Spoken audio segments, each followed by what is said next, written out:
మరిన్న మహిమలను, దాంతో పాటుగా మీరు అనుభూతి చెందే అంతర్గత స్థితులు డీప్ అవుతూ ఉంటాయి. అంతేకాకుండా మీ లోపల అవి పర్మనెంట్గా మారిపోతూ ఉంటాయి. మీ అంతరంగ స్థితి మారిపోతూ ఉంటుంది.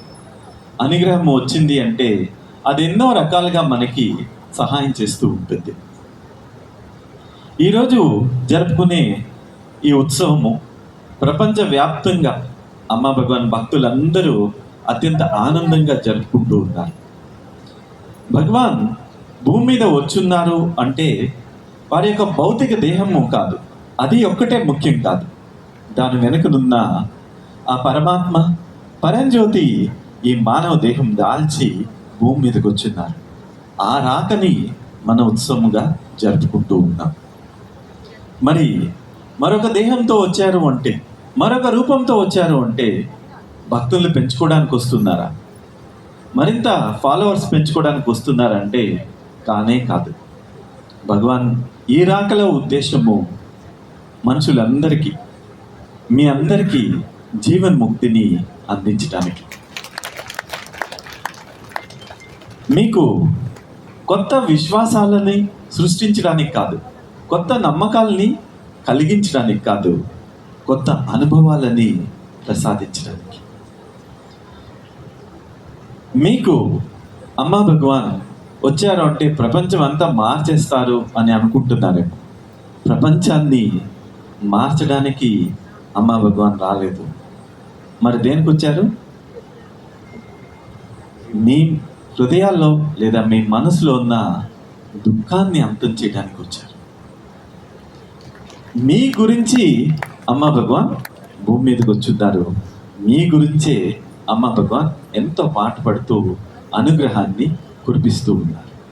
ఓన్లీ ఫర్ యూ, మీ గురించి మట్టికే వారు రావటం జరిగింది. ఇలాంటి సమయంలో ఇలాంటి రాకల్లో మీరు ఎలా ఉన్నారు, ఎలా ఈ జీవితాన్ని జీవిస్తూ ఉన్నారు అని ఒకసారి గమనించాలి. ఎలా ఉన్నాం మీరంతా అంటే, ప్రతి ఒక్కరూ కూడా ఒక యాంత్రికమైన జీవితాన్ని జీవిస్తూ ఉన్నారు. ఒక మెకానికల్ లైఫ్. ఉదయం లేచుందామా, పనులు చేసుకుందామా, ఆఫీస్కి వెళ్ళామా, లేదా బిజినెస్ చేస్తున్నామా, మళ్ళీ వచ్చామా, తిన్నామా, పడ్డామా. ఈ మధ్యన జరుగుతుందంతా ఒక మెకానికల్గానే అంతా చేస్తూ వస్తూ ఉన్నారు. అయితే ఈ మెకానికల్ లైఫ్లో ఎన్నో గాయాలు జరుగుతున్నాయి. లోపల హృదయమో గాయపడుతూ వస్తుంది, హర్ట్స్ అవుతూ ఉన్నాయి. ఈ గాయమైనప్పుడు ప్రతి ఒక్కరు కూడా రియాక్ట్ అవుతూ వస్తున్నారు. అంటే మనసులోని ఆలోచిస్తూ అక్కడ రియాక్ట్ అవుతూ ఉన్నారు. అక్కడ పక్క వ్యక్తితోని గొడవల్ని పంచుకుంటూ ఉన్నారు. రెస్పాండ్ అవడం అనేది ఆగిపోయి రియాక్షన్స్ అనేవి మన లోపల పెరిగిపోతూ వస్తుంటాయి. ఇలాంటి ఒక జీవితాన్ని జీవిస్తూ నిరంతరము సంఘర్షంతో నిండిపోతూ వస్తుంది. సో ఇలాగా ఉన్నాము మనము. అయితే మన జీవితం మారాలి. ఎప్పుడు అనుగ్రహాన్ని అర్థిస్తూ ఉందాం, కానీ ఏ ఒక్కరు కూడా పరివర్తనని కోరుకోవటం లేదు. నా జీవితం ఆనందంగా ఉండాలి, ప్రేమగా ఉండాలి, అందరితో సంతోషంగా ఉండాలి అన్నది ఆలోచించటం లేదు. నాకేం మహిమ జరగలేదు, అది కావాలి ఇది కావాలని ఆలోచిస్తూ ఉన్నాం. అయితే ఈ పవిత్ర దినం రోజు, శ్రీ భగవాన్ గారి ఈ జన్మదినం రోజున మీ అందరూ అమ్మా భగవాన్కి లేదా భగవాన్ గారికి గిఫ్ట్ ఇవ్వాలి. ఎప్పుడు మీరు అడుగుతున్నారు కదా, ఈరోజు మీరు 3 గిఫ్ట్లు ఇవ్వాలి. ఇస్తారా? 3 గిఫ్ట్లు ఇవ్వాలి. ఈ గిఫ్ట్ ఏంటంటే మీ లోపల ఒక సంకల్పం. మొదటి గిఫ్ట్, నా మానసిక దుఃఖం నుంచి బయట వస్తాను. అంతరంగంలో ఎంతో బాధ కలుగుతుంది. ప్రతి క్షణము దేనికో దాని గురించి ఆలోచిస్తూ దుఃఖంతో ఉండిపోతూ ఉన్నారు. ఈ దుఃఖం నుంచి బయటకు వస్తామని మొదటి బహుమతి సంకల్పం. అవును భగవాన్, నేను ఈ దుఃఖం నుంచి బయట వస్తాను. అర్థమవుతుంది ఇది?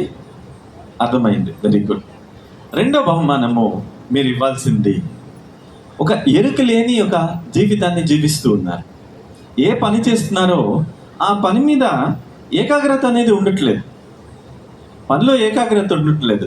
బ్రష్ చేసుకుంటుంటే ఇంకొకటి ఆలోచన చేస్తారు, వంట చేస్తుంటే రీల్స్ చూస్తుంటారు, సినిమా చూస్తుంటే వాట్సాప్ చూస్తూ ఉంటారు. ఏ సమయంలో కూడా ఒక పని చేయటం లేదు, 10 పనులు చేయడానికి చూస్తూ ఉన్నారు. సో మీకు ఆ ఏకాగ్రత అనేది ఉండటం లేదు. అంటే ఇక్కడ మన భాషలో చెప్పాలంటే ఎరుక లేకుండా పని చేస్తూ ఉన్నారు. ఎరుకతో జీవిస్తాము అని చెప్పి మీరు మిమ్మల్ని సిద్ధం చేసుకోవటము, అర్పించటము భగవాన్ మీరు ఇచ్చే ఒక బహుమానం. అర్థమైంది ఇది? మూడో బహుమానము, మీరు ఇవ్వాల్సింది భగవాన్కి ఏముందో దాన్ని ప్రతిఘటించము. అంతరంగంలో ఎన్నో జరుగుతూ ఉంటాయి. ఒకసారి కోపం కలగచ్చు, ఇంకొకసారి ద్వేషం కలగచ్చు, ఇంకొకసారి అసూయ కలగచ్చు, మరొకసారి పోల్చుకుంటూ ఉంటారు. లోపల ఎంతో సంఘర్షణ కలుగుతూ ఉంటుంది. మీరంటే మీకే ఒక అయిష్టం కలుగుతుంటుంది, ఏచి ఇలా ఉన్నానా నేను అని. సో ఏముందో దానిని మీరు ప్రతిఘటించకుండా గమనించటం. సో ఈ 3 బహుమానాలు మీరు శ్రీ భగవాన్ గారికి జన్మదిన రోజున అర్పించే బహుమతులు. మొదటిది మానసిక దుఃఖం నుంచి బయట వస్తామని, రెండవది ఎరుకతో జీవిస్తామని, మూడవది అంతరంగంలో ఏముందో, వాట్ ఈస్ అని చెప్తూ ఉంటారు, ఏముందో దాన్ని ప్రతిఘటించకుండా జీవిస్తాము, గమనిస్తాము.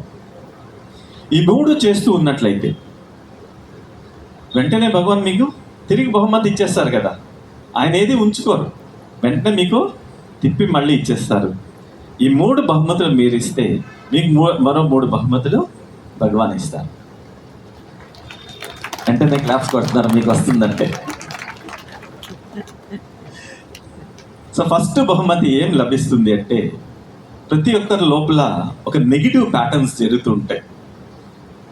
ఒక హానికరమైన సంఘర్షణ లేదా ఒక ప్యాటర్న్ జరుగుతూ ఉంటుంది, ఒక విధానం జరుగుతూ ఉంటుంది.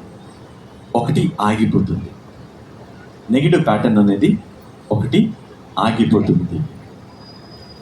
రెండవది, మీకు ఏదైతే లోపల సంఘర్షణ జరుగుతుందో ఒక సంఘర్షణ ఆగిపోతుంది. మూడవది, మీ బాంధవ్యంలో ప్రేమ అనేది కలుగుతుంది. ఎవరికైతే మీరు చాలా డీప్గా హర్ట్ చేశారో, లేదా ఎవరి వల్ల అయితే మీరు చాలా గాఢంగా గాయపడిపోయారో, మీ కొడుకు వల్ల లేకపోతే పార్ట్నర్ వల్ల, ఎవరి వల్లైనా అవ్వచ్చు, లోపల విపరీతమైన గాయమైంది, తలుచుకుంటేనే ఒళ్ళు కంపరం పుడుతుంది మీకు, ఇట్లాంటి వాడా అని. సో ఆ గాయం ఏదైతే ఉందో ఆ గాయము నయమవుతుంది. సో ఈ 3 బహుమతులు రిటర్న్ గిఫ్ట్స్ మీకు ఇస్తారు. ఓ పెళ్ళికి వెళ్తే గిఫ్ట్ మీరు ఇస్తారు, రిటర్న్ గిఫ్ట్ వాళ్ళు ఇస్తారు. మొదట మీరు గిఫ్ట్లు ఇచ్చినట్లయితే తర్వాత భగవాన్ మీకు 3 బహుమతులు ఇస్తారు. సో ఈరోజు అమ్మ భగవాన్ గారికి ప్రత్యేకంగా ఈ 3 బహుమతుల్ని మీరు అర్పించాలి. అర్పించేదానికి తను, మనసు, మన యొక్క ఆత్మ శుద్ధి అవుతూ మనము వారికి అర్పిస్తాము. దానికి సూచనగా, సంకేతంగా శ్రీయమ్మ భగవాన్ యొక్క దివ్య పాదాలకి అభిషేకం చేస్తాం. అభిషేకం చేస్తూ మనల్ని మనం సిద్ధం చేయమని, భగవాన్ మీ యొక్క రాకకు కారణమైన దానికి మేము సిద్ధం చేసుకోవడానికి 3 బహుమతులను అర్పిస్తున్నామని చెప్పి ప్రార్థన చేస్తాం. మధ్య మధ్యలో మీకు తెలియజేస్తాం.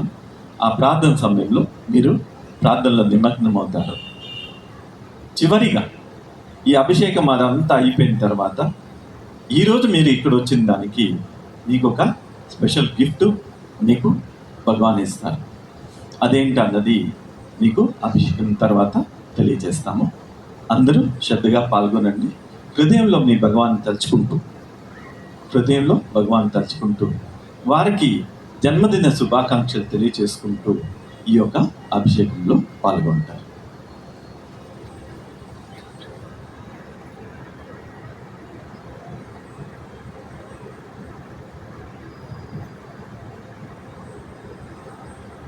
నమస్తే అమ్మా, జై శ్రీ అమ్మ భగవాన్.